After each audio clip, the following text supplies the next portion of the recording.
The views and opinions of this broadcast do not reflect the views and opinions of Armed Media, New Productions and its affiliates. Enjoy the show.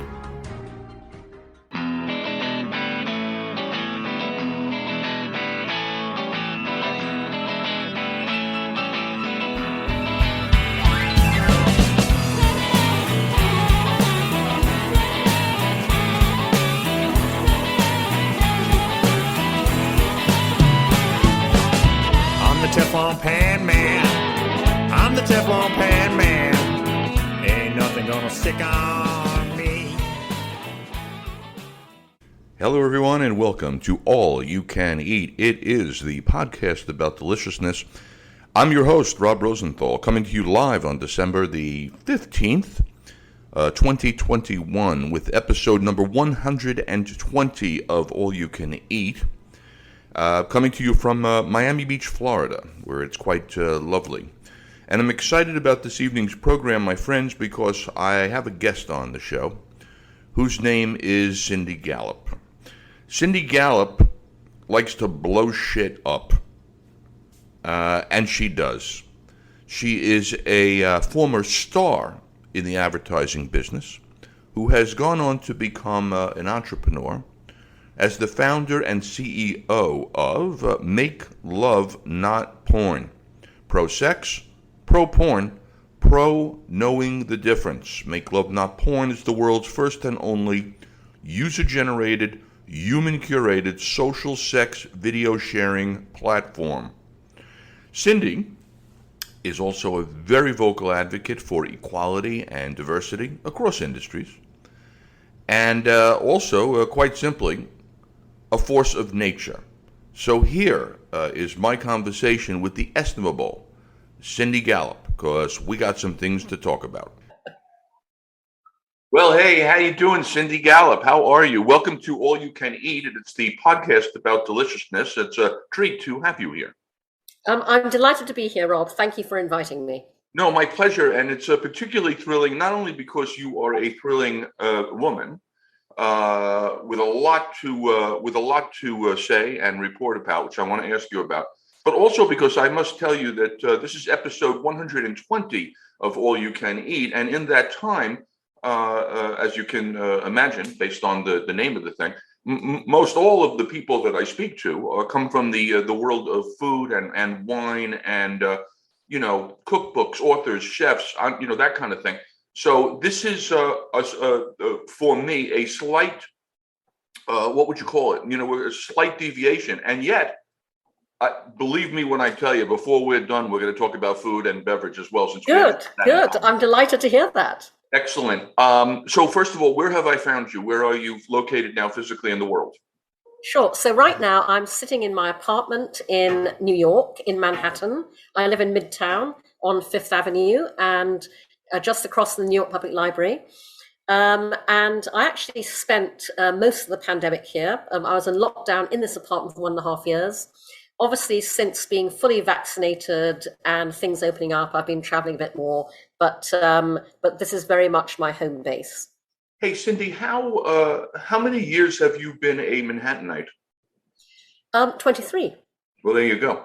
Excellent. All right. So what I like to do with these things is give the folks an opportunity to get the big picture. And we're going to talk about Make Love Not Porn, sex tech. Eventually, we have some conversation to have about our favorite foods and beverages. And we both, I met you because from the advertising world. But before we get into any of those, what about the very beginning? Where did you grow up?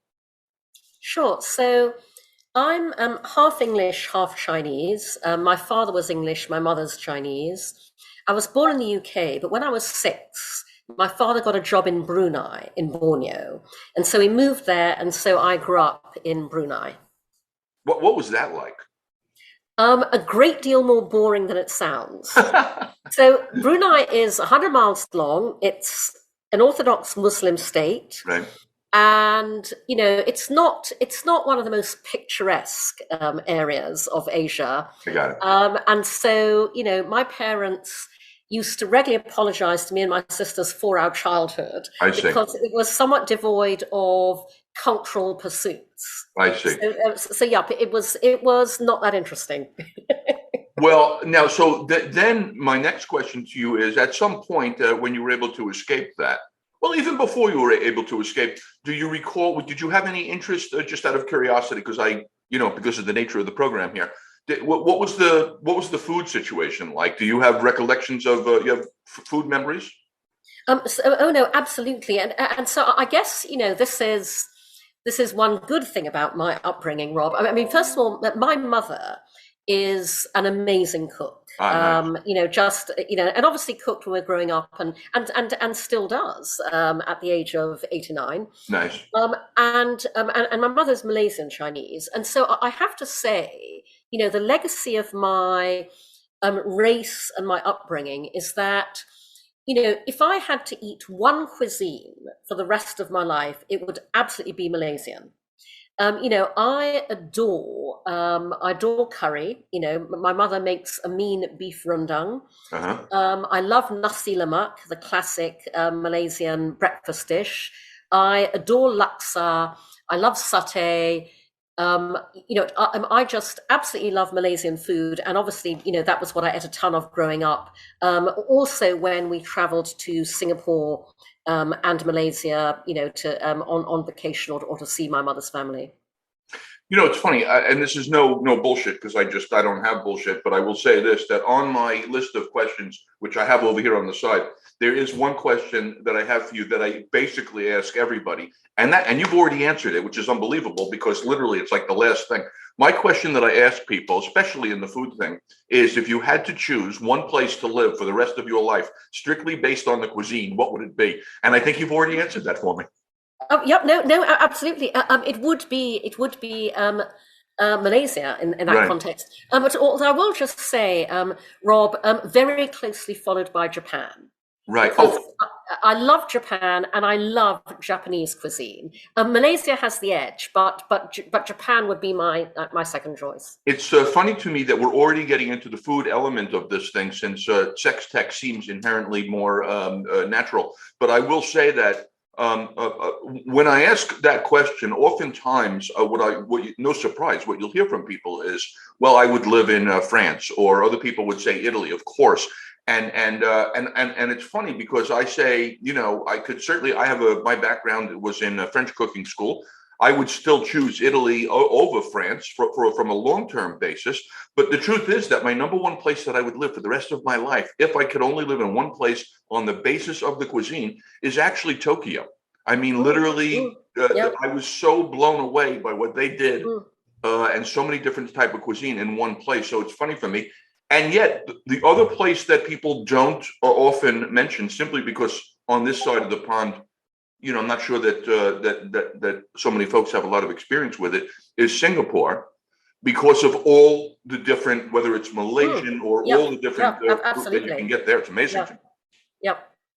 Okay, so this is very good. Now, at some point, you get yourself into the advertising business, which, of course, I'm familiar with, having spent 25 long years in it myself.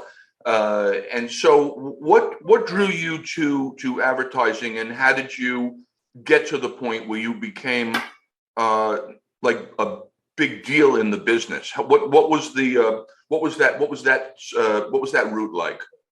Sure. So to answer the first part of that question, Rob, everything in my life and career has happened by accident. I have never consciously and intentionally planned anything. So I read English at Oxford at Somerville College, and my first love, therefore, from a career perspective, was theatre, because I fell madly in love with theatre at Oxford. Oxford has a very thriving student drama scene. Right. I was president of my college, Somerville's Drama Society. I wrote, acted, directed, stage managed, did all sorts of things, and went, oh my God, I love theatre. I just want to work in theatre for the rest of my life. Right. Now, I knew I wasn't good enough to be an actress or a director. But when I was younger, I used to draw a lot. And so at Oxford, my friends also, doing stuff in theatre, pulled me into designing theatre posters for their shows. Right. And from that, I got sucked into selling their shows for them. And I enormously enjoyed that. And so I thought, I bet it's a lot easier to get a job in the theatre doing this than it is to be an actress or a director, which a lot of my friends and lots want to be. And I was absolutely right. And so I became a theatre marketing and publicity officer at the Yvonne Arnaud Theatre in Guildford in the UK, which was all about pre-West End shows, the equivalent of pre-Broadway here. And then I went to the complete opposite end of the spectrum, and I was the marketing officer at the Everyman Theatre in Liverpool, which was very much about experimental and community theatre. And so I did that for several years, and then I got completely fed up with working 24/7 and earning chicken feed, which is basically what happens in theatre. And, around the time that I was starting to feel a bit disillusioned, part of my job at the Everyman was giving talks about the theatre to local groups to promote it.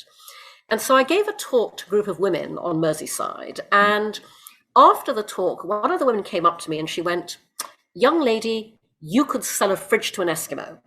Got it. And I thought, okay, that is the universe telling me something. Right. It's time to sell out the establishment and go into advertising. And so that was actually what prompted me to think, this would be a great, switch of career. And I have to say, it was actually extremely difficult to make that switch, because this is, back in 1985 and in the 80s, advertising, bizarre as it sounds now, was the hottest industry in the UK, in London, to get into. Right. So I basically took the first job that I was offered, which was as an entry-level graduate trainee at Ted Bates, back in the days when Ted Bates existed, which it no longer does. Right. And I have to say, it was an absolutely fantastic move, because I found even more like-minded people, creative stimulus, and the ability to do things I enjoyed in advertising than I ever did in theatre.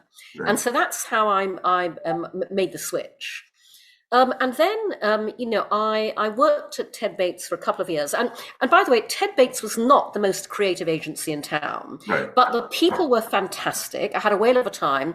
And also it was a very good training ground, because this was, again, you'll remember this is back in the days when agencies took graduate training programs very seriously. Right. I joined the graduate training program at Ted Bates. I spent 6 months working in, I went in as an account exec, but I worked in every department in the agency over a 6-month period. They taught you the trade, all the way through traffic, production, research, planning, et cetera, et cetera.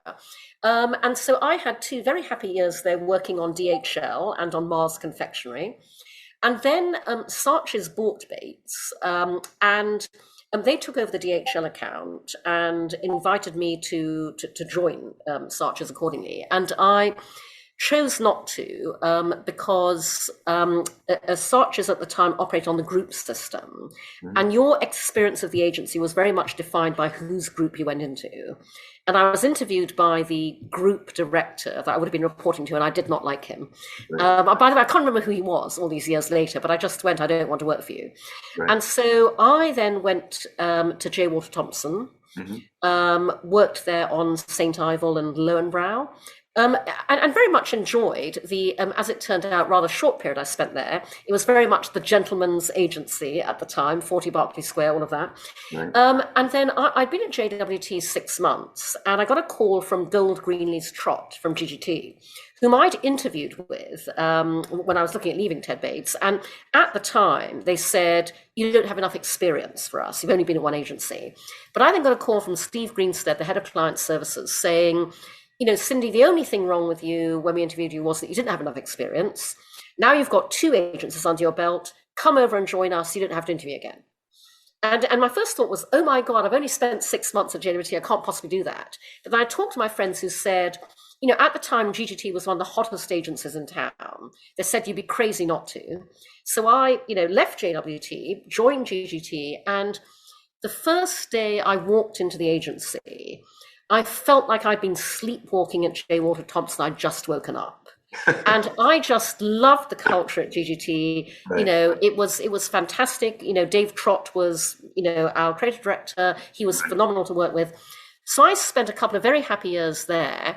And then, in 1989, I joined BBH. Right. And I remember, thinking very soon after I joined, this is a really special agency, and I'm going to want to stay here for a while. Mm-hmm. I had no idea that that would turn out to be 16 years. Wow. And so to answer the second part of your question, Rob, where you very kindly asked, how I became, a star in the industry, I'll tell you what I feel enormously grateful for. And the answer to your question is, I was extraordinarily lucky. And I was extraordinarily lucky for two reasons. The first is that I was never sexually harassed in advertising in a way that derailed my career. And Right. by the way, I absolutely was sexually harassed, but not like so many other women, not in a way that led to retaliation and the destruction of my career and my exit from the industry. Right. So that's reason number one, I was very lucky. And reason number two is I was lucky enough to work actually at every single agency I worked at, Ted Bates, J. Walter Thompson, GGT, and ultimately BBH. I was lucky enough to work for men. And I say that because, by the way, I can literally count the number of female bosses I had on the fingers of one hand, Sure. because that was advertising, and it's not that different now.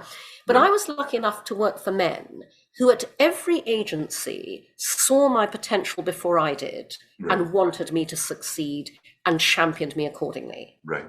And, honestly, that is the reason I had the advertising career that I had. And I feel enormously grateful for it. Yeah, it's a great tale, and I would say also that I guess what I'm responding to here is how kind of good that it was that you were not only not harassed, but really you were not in any way kind of put down, suppressed, put aside. They were smart enough, whoever you work for. And by the way, I mean, people who don't know should know that we're dealing here when we talk about like, GGT. And I mean, I ended up working for Greenlease at some point. We talk about BBH, which was, the original kind of TBWA branch in London, where I ended TBWA and I spent 18 years. So what people should know is that these are high quality agencies. But the reason what I'm responding to here is I know how vocal you are about the inequality in the advertising business to this day. And so the fact that you were able to star without any kind of problem, interference, suppression, is I suppose that's a lucky thing in retrospect. No, absolutely. And I say that, Rob, especially because, these days, alongside Make Love Not Porn, I support myself through consulting, coaching, and speaking. Right. And I coach a lot of people in our industry. And by the way, I coach men as well as women. Sure. But, I coach women who are actively having their careers sabotaged by their older white male bosses who do not want them to succeed. Right. I coached a woman, I mean, this is a few years back, but she said to me at one of our sessions, she went, Sydney, I've got this problem. And then she kind of stopped herself. She went, no, I'm being crazy. And I went, no, come on, spit it out. What's the issue?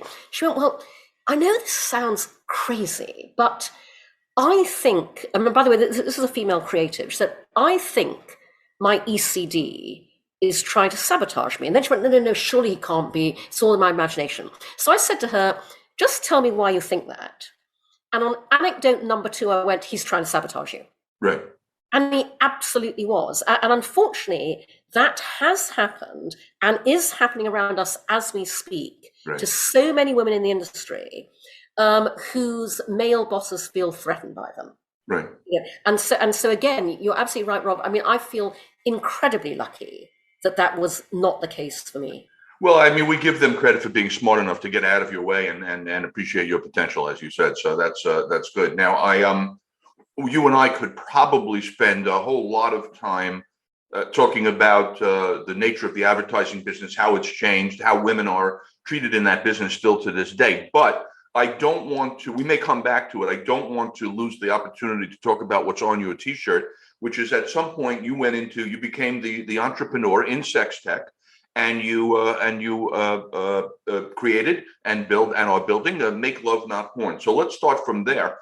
Tell people what it is, and then what kind of circuitous path was required to get into that business. Sure.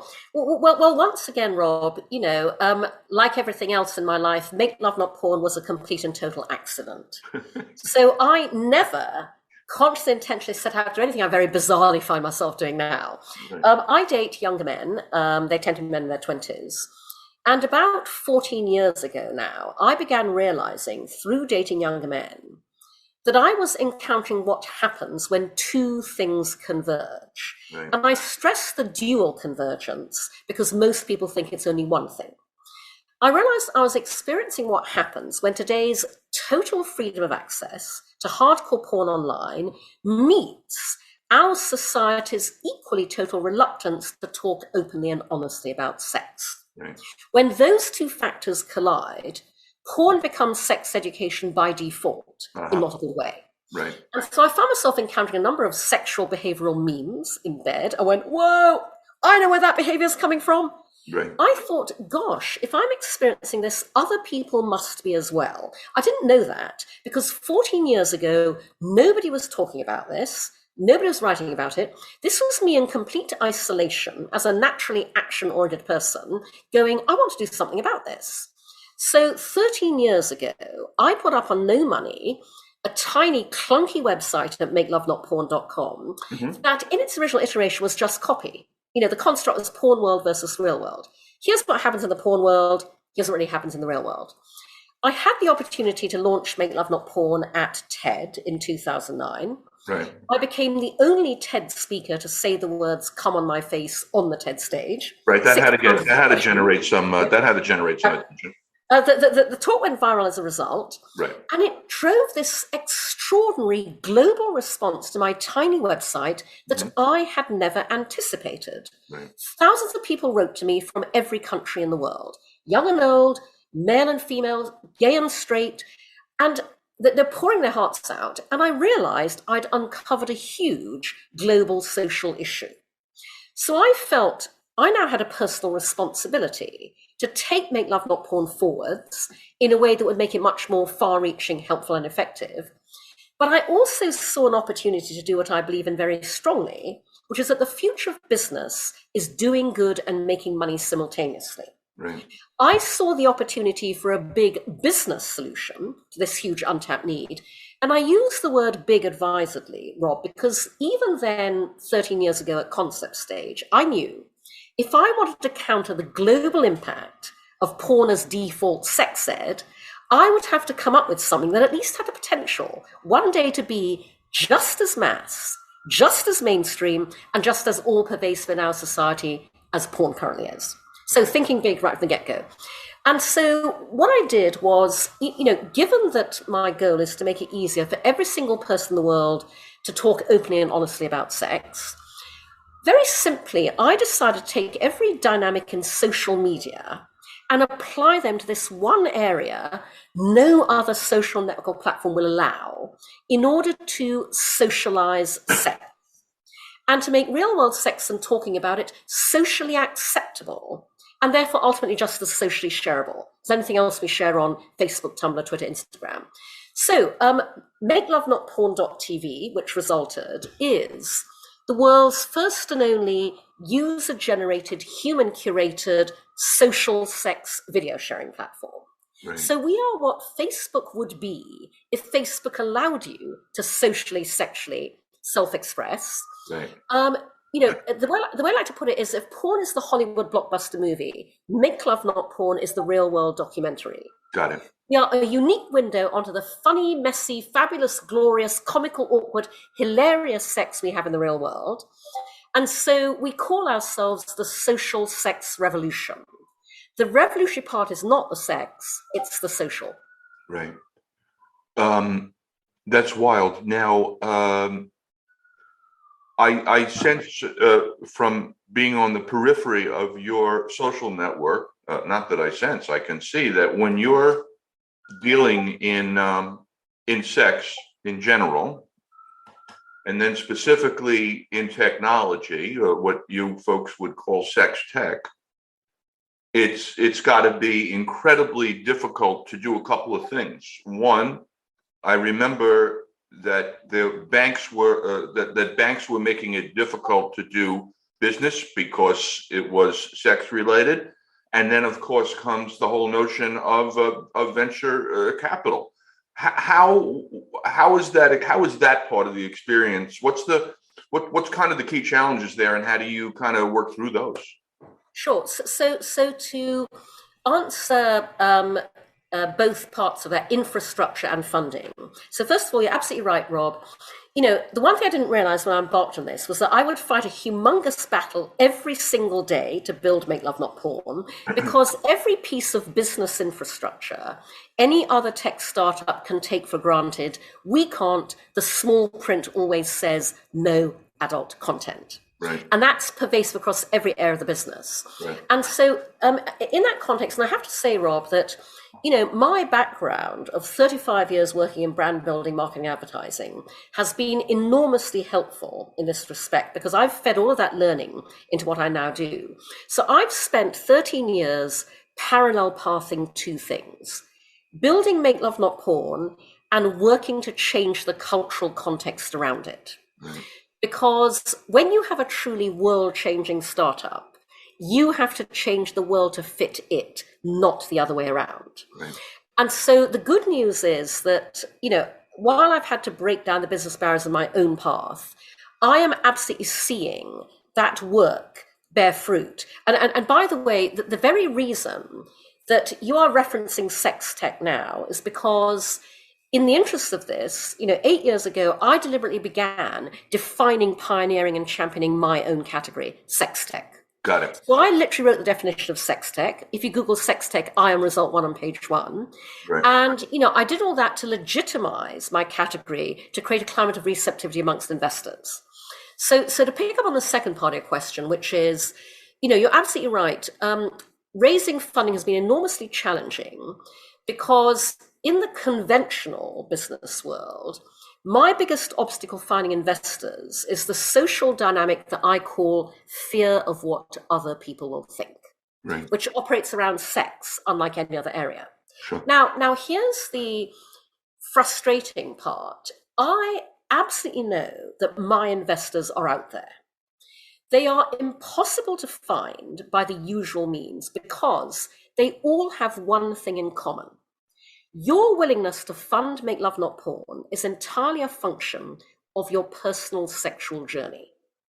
It is a function of your personal lens on sex and sexuality, driven by your own experience, and I have no way to research and target for that.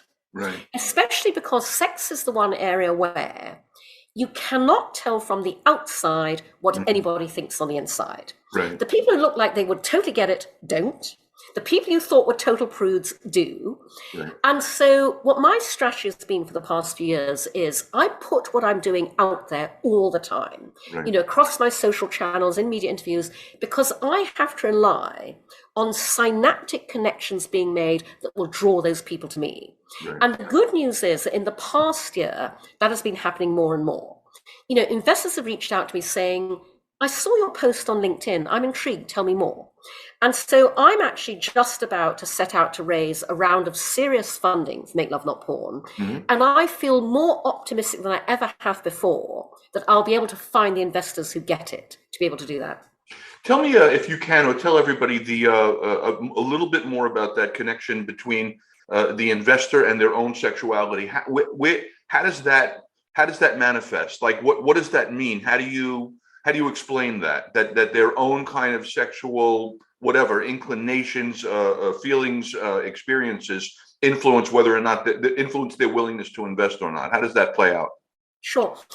I mean, fundamentally, it's about the people who understand what I have spent 13 years being sadly privy to in close-up, which is the enormous damage that the shame, guilt, and embarrassment society imbues sex with has wrought. Right.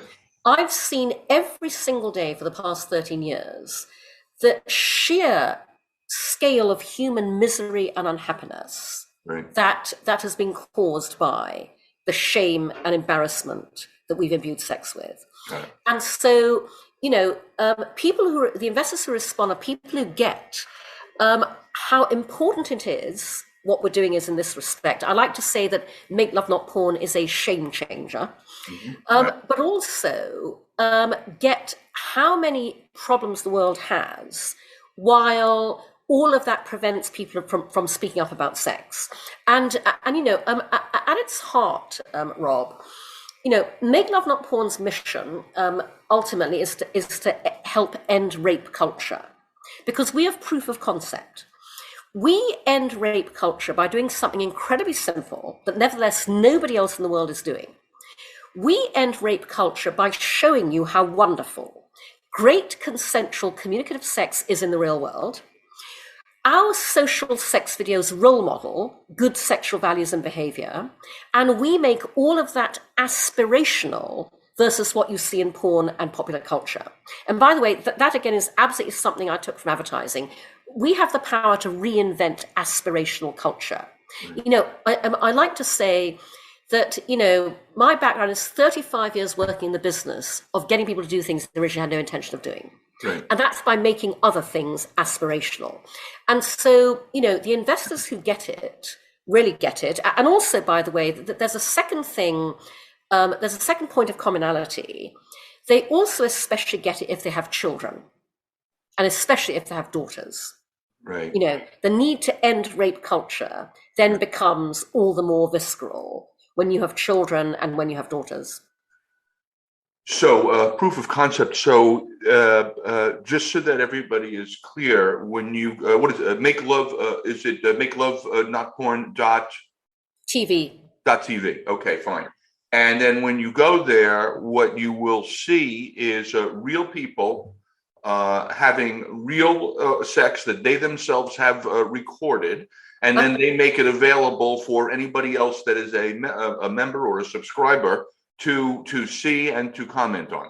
Yeah, absolutely. And by the way, Rob, I just want to be very clear about one thing, because at Make Love Not Porn, we are very semantically precise. As you would expect from me as an English major, by the way. No problem.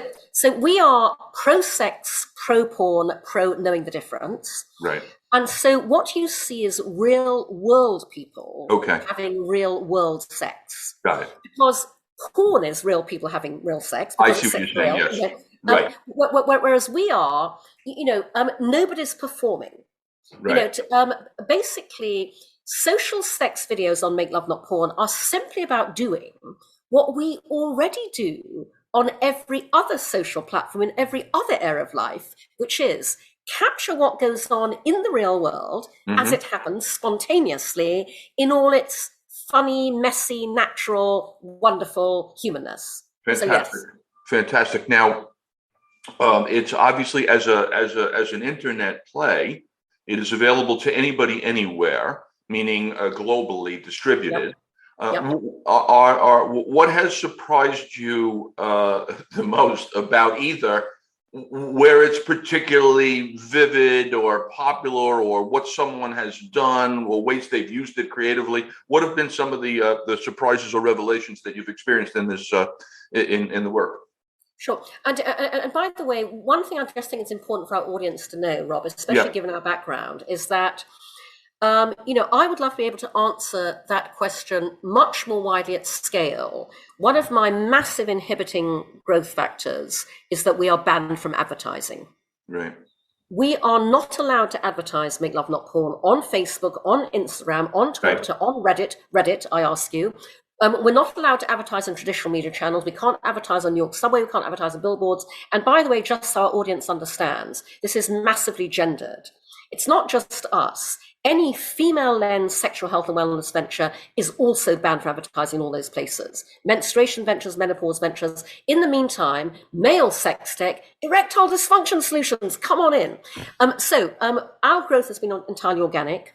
But I think a couple of things have really blown me away. The first is that I'm constantly amazed at how effectively Make Love Not Porn does not only what I designed it to do, but things that I never designed it to do consciously. So on the design it to do front, we hear from couples all the time who say, you saved our marriage, you saved our relationship. Right. You made it easier to communicate. We hadn't had sex in years. We watch your videos together. Kaboom, But, in terms of things I never designed to do, we hear from survivors of rape, sexual assault, sexual abuse. We hear from female and male survivors who tell us that Make Love Not Porn helped them reclaim their bodies. We help those survivors feel able to be sexual again in a scenario where obviously porn is way too triggering. Right. So, our members write to us every day and tell us how we changed their lives. And we often change their lives in ways that I never thought of when I conceived and built this venture. Another thing that has been absolutely fascinating, that again, I didn't fully comprehend when I came up with the idea, is our Make Love Not Porn stars, our contributors, tell us that socially sharing their real world sex has been as transformative for them and their relationships as socially sharing everything else has been for the world at large. Yeah. So we have many solo masturbation videos, men, women, trans, non-binary contributors. We are all inclusive, obviously. And, our solo Make Love Not Porn stars, but by the way, the vast majority of them had never filmed themselves doing anything sexual before, ever. Right. They're doing it for us because they believe in our social mission. Right. So they tell us that, film themselves masturbating, sharing this incredibly intimate act, actually made them love themselves more. Nice. It enhanced their sexual sense of self, their sexual self-esteem. I mean, one woman, this was a couple months back, but, she posted her first video on Make Love Not Porn. She said, all my life, I've been told my vulva is ugly. It's gross, it's flappy. She said, I don't think it is. And so I'm doing this for the first time ever. I filmed myself. I'm going to share my video here. I want to know what you guys think. And our community is wonderful. Like, within 1 hour, there were a ton of comments going, oh my God, you're beautiful. Don't listen to that bullshit. We love you, etc. And then, couples tell us that doing this transformed their relationship, because when you decide to film yourselves having sex, you have to talk about it. And when you talk about it, doesn't matter how long you've been together, the conversation goes places it's never, ever gone before. Right. Couples write and say, we thought we were open. Doing this just took our relationship to a whole new level. And that's fascinating. Are there some folks, couples, people, whomever, who go kind of anonymous? In other words, you just go on the body. They don't necessarily show the faces. No, absolutely. Rob, I and my tiny team spent literally years concepting Make Love Not Porn and designing it before we ever built it. Right. Because we knew if we're going to invite people to do something they've never done before, socially share their real world sex, we had to think through every possible ramification of that to create a completely safe and trustworthy space. So in answer to your question, absolutely, it's fine to be anonymous. You can wear masks, faces in shadow, pixelated, out of frame. We actually put together what we call curated collections, themed collections of videos, one of which is Make Incognito Love Not Porn, which is a whole range of videos showing the very creative ways in which our Make Love Not Porn stars choose to be anonymous. Right. And also, it's important for our listeners to know that, I designed Make Love Not Porn through the female lens to be the safest place on the internet. And what I mean by that is I designed Make Love Not Porn around what everybody else should have, nobody else did, human curation. There is no self-publishing of anything on Make Love Not Porn. Our curators watch every single video submitted from beginning to end before we approve or reject and we publish it. Nobody else does that. Right. But we also, our curators review every post on every member's profile. And by the way, those posts can be as safe work or not safe work as you like, but we review and we approve or reject when we publish. Nobody else does that. We review every comment on every single video before we approve or reject and publish it. Nobody else does that. That's impressive. We can vouch for every single piece of content on our platform, and that is why Make Love Not Porn is the safest place on the internet.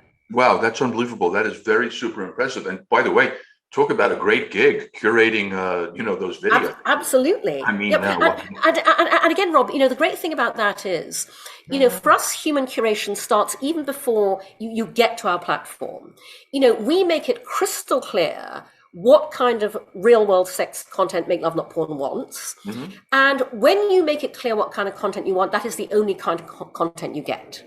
And so our curators are only watching wonderful, joyous, loving, fabulous videos. They are not remotely in the situation that, Facebook's moderators are, YouTube's moderators are, thank God. They never have to watch anything that is at all distressing or unpleasant.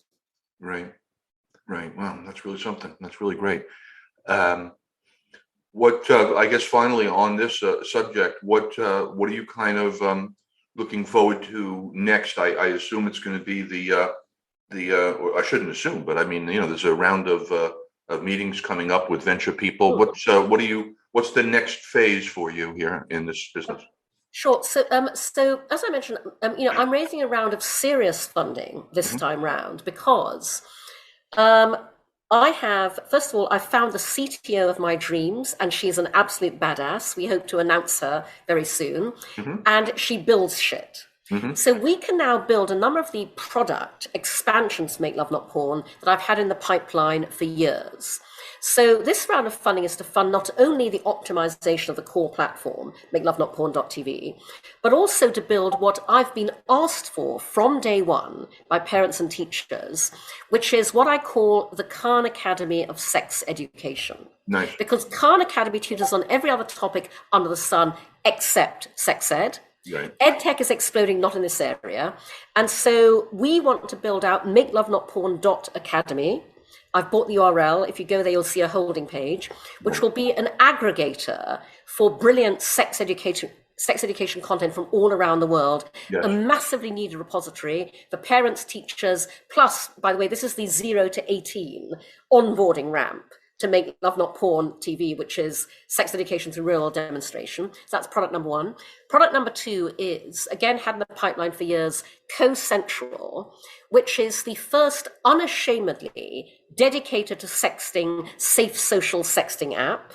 So we keep you safe, utterly private, secure, while also we have built-in features and functionality that improve your communication around sex to improve your sex relationship. Wow. And the third thing we're going to be building, and I can't say too much about this at the moment, but we're going to be building, given our advertising barriers, our very own ad tech product. And so finally, Rob, I get to design all my own philosophies of advertising into my own ad tech product, which, as you would expect, is completely unlike any other ad tech product out there. And I'm very excited about it. That's really great. All three of those. That makes a beautiful sense and it's very exciting. And I wish you real great luck with all of that, because that's you used brilliant is the operative word. The idea of the Khan Academy, the all of that stuff, really excellent. Now, this is very exciting, and this is why I wanted to have this conversation with you, because I think more people obviously should be made aware of what you're doing, because it is, what was the word you used about change? It was more than just a sea change. It was oh my God, transformative. Yes, that too. Somebody is knocking on the door, which I cannot get up to answer. Although that's okay. I'll tell you what I'll do. I'm going to throw a question at you. I will go to the door. I will open it. And I will come right back. But here's the question, because we can now segue into one of our favorite cocktails. You let me know if it's yours. But I am always happy having a Vesper. Tell the people what a Vesper is. I'll be right here in 1 second. Sure, absolutely. So the Vesper is the James Bond martini, because it's the cocktail that James Bond requests in Casino Royale, and then names after Vesper Lind, who is the Bond girl in Casino Royale. Right. And you make a Vesper with 3 parts gin, 1 part vodka, and 1 part Lillet Blanc, shaken, served straight up with a twist. And I bloody love it. Me too. It's always my favorite martini to have. Do you have any... do you have any, you don't strike me as the kind of person that has regrets. Do you have any regrets? Do you know, only one. I mean, I get asked this question a lot, Rob, and the answer is no, I absolutely have no regrets. But, when I look back on my career, I have to say, the one thing I regret is I wish I'd started working for myself a damn sight sooner. Got it. And, that's because, again, as with our generation, entrepreneurialism was not a thing. You went to university, you got a good degree, you left university, you got a good job. Right. The idea of starting your own business was absolutely not. I mean, obviously that there were. I mean, people have been entrepreneurs through history, but as something you could choose to do, it simply didn't enter the frame. And so my only regret is, I wish I'd begun working for myself a damn sight sooner. Yeah, I got it. Well, you've got plenty of time and energy in front of you, so you're in good shape. And then finally, Cindy Gallop, what do you know for sure? I know for sure that the only way to live your life and do your business is not giving a damn what anybody else thinks. Because fear of what other people will think is the single most paralyzing dynamic in business and in life. You will never own the future if you care what other people think. Well, I'll tell you, I for one could not agree more. And I find myself recently saying to people when the subject of age comes up, I find myself saying, there's really nothing good that I can think of about getting older, except for one thing. You have a lot less fucks to give. You know what I mean? You do your thing. Well, Rob, I completely concur, but I have to contradict you to say there are so many wonderful things about getting older. That is not the only thing. Go ahead, help me. Go ahead, give me a couple. I'm sure there are. I might have over dramatized the point, but give me some of the other things. Sure. And by the way, I wrote all of this up in a piece I wrote for Ad Age several years ago on how to end ageism in advertising by ending ageism in our industry. And one of the points I made was, our industry, and every other industry, by the way, makes the mistake of thinking that older people want to be young. We don't. Younger people want to be us. And that's because, absolutely to your point, at this age, we couldn't care less. We don't give a damn about anything. But also because at this age, you know what really matters. Right. You know what matters in relationships, in life, in business. You have your own sense of style, your sense of personal style, your sense of home style, your sense of how you want to live. We have the freedom to do the things we want to do. This is obviously not the case for everybody, but, a lot of people, have more income and are able to do things like travel and own houses and do things that unfortunately, especially now for young people, are even further out of reach because of the state of the economy and the pandemic in the world. You absolutely have way better sex. At this age, you know exactly what you enjoy in bed. You know how to ask for it. You know how to get it. And you also, I think, just have a much wider perspective on how things you do can. I always say that I consider myself a proudly visible member of the most invisible segment of our society, which is older women. I want to help redefine, by the way I live my life, what society thinks an older woman should look like, talk like, be like, dress like, date like, and fuck like. And, every one of us who's older has a responsibility to role model what we want to see happen in the world, for everybody, because ageism begins at birth. Ageism happens at every single point along the age spectrum. You can be dismissed for being too young, especially if you're female, as much as you're dismissed for being too old, again, especially if you're female. And so, I love the fact that at this age, we have a much wider ranging perspective on how the things we do can really make shit change. And I love all of that. Life gets better the older we get. Well, you'll be glad to know that that having heard that and just reconsidered my dramatic story, the truth of the matter is I do find myself right now role modeling. And I will also, I'm telling you, this is the truth. I'm not just saying this in response, but I feel like I've never been better at whatever it is that I'm doing. Like, I think I've gotten to the point now where I've done everything enough, and I have enough experience and know-how in dealing with humans that I'm finding myself terribly effective at different aspects of my life. So I take back what I said before about there being nothing getting better. I just was dealing with that was really more about the deterioration, but that's okay. That's okay. I'm dealing with that too because technology has made it easier for us to live longer and healthier as well. A treat, as always, to spend time with you. I am glad that. Thank you for doing this with me. I wish you continued good luck because what you're doing is. It's important and impressive and inevitable. Those would be the three I's I would attach to the work you're doing with MakeLoveNotPorn.tv. And I will put our conversation out into the world and hopefully create more synaptic connections. Fantastic, Rob. Thank you so much. Any open-minded investors can email Cindy@MakeLoveNotPorn.com. And Rob, you and I have to have IRL Vespers somewhere soon. I love IRL. By the way, I was the guy in the office, even with the advent of email, that insisted in advertising on rather than sending the email to the person next door, I would literally walk into their office and have face-to-face interaction. Absolutely. So I look forward to it. I will be back in New York when the weather improves a bit, and then you and I are going to do some IRL Vespers. Fantastic. Thank you so much, Rob. Pleasure talking to you. Thank you again. Yeah, that's Cindy Gallop, ladies and gentlemen, an OG badass. Cindy Gallop is what you get when you combine brains with guts and talent and fearlessness and tenacity. Thank you, Cindy, for being on the program.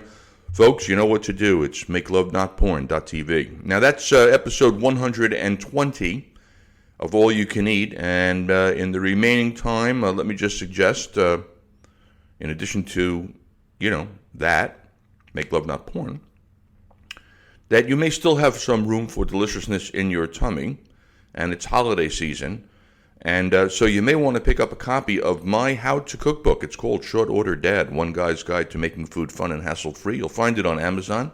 You'll find it very highly reviewed.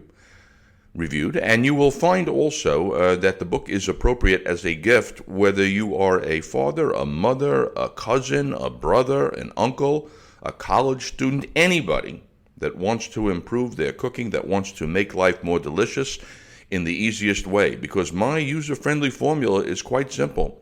It's the most taste with the fewest ingredients and the least effort. And the book is called Short Order Dad, One Guy's Guide to Making Food Fun and Hassle-Free.